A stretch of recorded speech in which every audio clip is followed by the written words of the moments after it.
Hello everybody, Jake Raby here, Flat 6 Innovations and RenVision. I want to welcome you back to another one of our technical videos.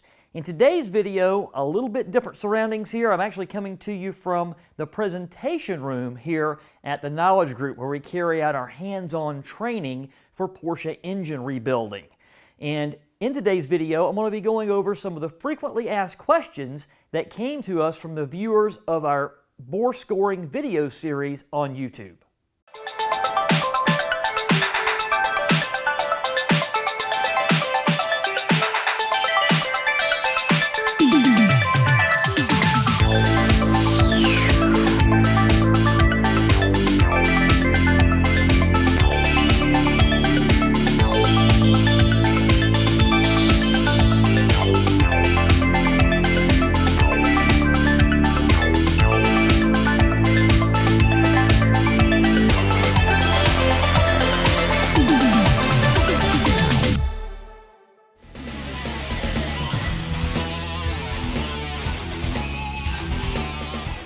So getting on with our first frequently asked question, what would be a leading indicator for trouble with an engine?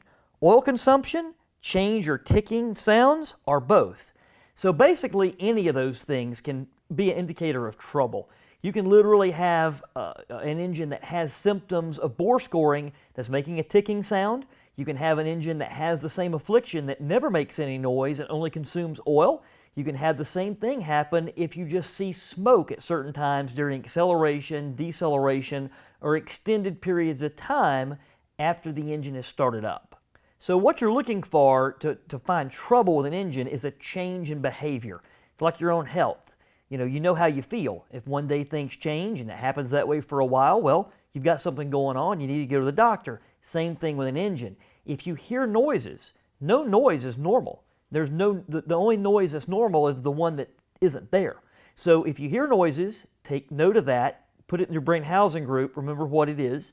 The same thing with smells. If you smell oil burning, if you notice oil consumption, any of these things that you notice as a change can be an indicator that you have a mechanical problem. So you want to go ahead and jump on top of that, have it diagnosed before it leads to a bigger concern. Okay, next question. Bore scoring keeps me up at night as my M97 ticks only for 2 minutes on cold start or until I drive a mile. Thoughts? In that particular scenario, the car is not being driven in an optimal manner. If the car was being driven in an optimal manner, it would not sit there and warm up for 2 minutes. So one thing we've learned with this is that the engines will have more fuel enrichment problems that lead to the wash down of the cylinder walls and things like that the longer they stay on cold start. So in that particular situation, I would tell the driver, let the engine warm up a little faster. Get in, strap in, fire up, and easily drive away. Let the engine see some load and let that load build some heat to get the engine off of cold start. So this particular person could be basically catalyzing a problem of bore scoring. Now, if you hear that noise, if you hear the ticking sound, and it's very consistent and it does it every time, you need to have the engine checked out. So in that particular situation, you would follow the Part 4 video on the focus on bore scoring to diagnose your own engine at home for less than $100 worth of tools. If you hear that sound, you must take some sort of intervention. Either take it to a shop or follow the Volume 4 in the bore scoring series. I show you exactly what to do, exactly what it sounds like, and where to listen for those noises. So another question I get a lot of is about additives. Now, I consider additives basically a Band-Aid. The only time to use an additive to solve a problem is never, okay? I firmly believe in that. There's only a couple of additives that I've ever found that do anything for an engine, and usually it only happens for engines that are old and have a problem already, or fuel systems that are in horrible condition, or we're trying to recondition a fuel system based on contamination. Okay, so for normal operation, this particular writer says, what are your thoughts on pour-in additives to remove water and condition the fuel? Also, to your comment on fuel injectors and fuel washing of oil, would you recommend a pour-in fuel injector cleaner as a preventive measure? It's something that it's a lot like fishing lures. They're made to catch fishermen, not fish. The only additives that I've ever found that work is basically the old school seafoam. It's one of the oldest additives you can find.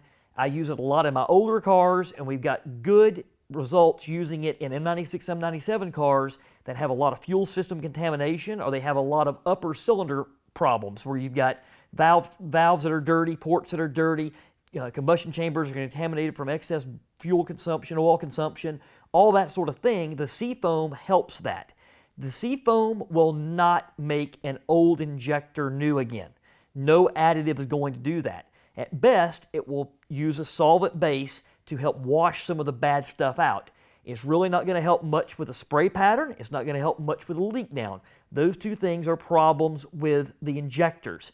In those scenarios, you must replace the fuel injectors, and then maybe you can help recondition the fuel system by using something like seafoam. Seafoam is the only additive that we use here at Flat 6 Innovations. So this is a really frequently asked question. I have a 2007 997 3.8S and use Liqui-Moly MSO2 additive in the engine oil, and have done so for all my cars for 25 years with good results. Also, what's your opinion on Liqui-Moly Ceratec? Again, I believe the mechanical problems with these engines are beyond the capability of any type of additive to solve. So again, the mechanical limitations, the mechanical challenges that we're facing so far as of today in 2019 have been proven not to be positively impacted by using any type of a solution like this, any type of additive. The mechanical problems are too in-depth for anything like this to really keep the problem from occurring. Another big one. Why does bore scoring generally happen on cylinder 6? Okay? A lot of times you're just hearing about that one. I want to tell you now, bore scoring is not prejudice in any way, shape, or form. It can happen on any cylinder of the engine. It can happen on all 6 cylinders of the engine simultaneously. You can sometimes have it bad on 3 and cylinder 6. Sometimes it's only cylinder 6. A lot of cases where people only have it on one cylinder, you will see it happen on cylinder 6 the worst, but other cylinders will end up following suit. So the reason why it happens just to cylinder 6 the most is something that no one will ever know, okay? I want to make that very clear. There's a lot of variables that go into this that equate to all the planets aligning that create bore scoring. A lot of those things can happen due to fuel system layout, because cylinder 6 gets its fuel last. Maybe that injector is the one that sees the most amount of debris and the most amount of unfavorable circumstances. Also thermals. That cylinder is the furthest away from the water pump. Maybe that plays into it, okay? At the same time, that one is also the furthest away from the oil pump. Maybe that plays into it. Maybe all 3 of these things play into it, or maybe it's something that we will never know. So the best thing I can tell you is any cylinder must be suspect from a ticking engine or an engine that is consuming oil. Don't just look at cylinder 6, perform an invasive bore scope, follow part 4 in our series of Focus on Bore Scoring to help you diagnose the problem. So this viewer asked, are track cars more prone to bore scoring? Again, this failure is not prejudiced. It's not prejudiced on application, mileage, environment, any of those things. Track car, street car, it doesn't matter. We see an equal amount of street cars and an equal amount of track cars feature bore scoring failures.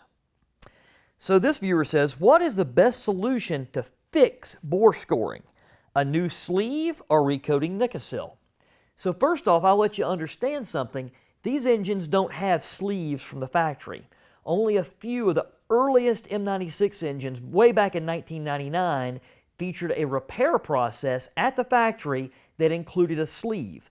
There are no sleeves in these engines. They are localized silicon content cylinders, or Locasil. There are no sleeves within the engine. Also, the second part of that is our recoating Nikasil. So let me debunk something here. First of all, you're not recoating anything because it was never coated in the first place. Nikasil is a plating. It is a very hard, friction-resistant, wear-resistant plating. It goes on with a plating process, not a coating process, okay? And again, these engines originally did not have Nikasil cylinders. Nikasil is nickel, silicon, and carbide. These cylinders were never used with factory M96 or M97 engines. They were kept for the GT3 and turbo Metzger engines. So this viewer fails to understand the composition of the crankcase and actually how the cylinders were treated within this engine. So this viewer says, my car had bore scoring at 93,000 kilometers. Obviously he was international or a Canadian more than likely, and was repaired at the Porsche dealership. My question is, should I expect it to happen again, or would they have fixed it for good? Okay, so what you have to understand, and I will answer this question by telling you that the cylinder technology that was employed in your original engine is also employed in your replacement engine.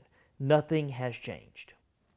So this viewer writes, is the rocking of the piston that is creating the ticking noise also called piston slap? Well, if you don't go by proper nomenclature, you could call it a lot of things. In the old days, piston slap would have been a term that you would use for that, because literally the piston is slapping the side of the cylinder at top dead center and again at bottom dead center. The human ear really can't process that signal. You don't really hear every one of those ticking sounds. If you slow it down, if you record an engine that's ticking and you slow it down, you can actually hear 2 ticks. Our human ear only picks up 1. So when we record that and slow it down, you will hear a tick that you can't hear audibly with the human ear, just bare. So that ticking sound, yes, would be called piston slap if you lack the proper terminology. All right, our final question here. If Porsche could have changed one thing about the engine to avoid cylinder bore scoring, what would it have been? I believe the answer to this problem was never removing Nikasil cylinders from Porsche engines.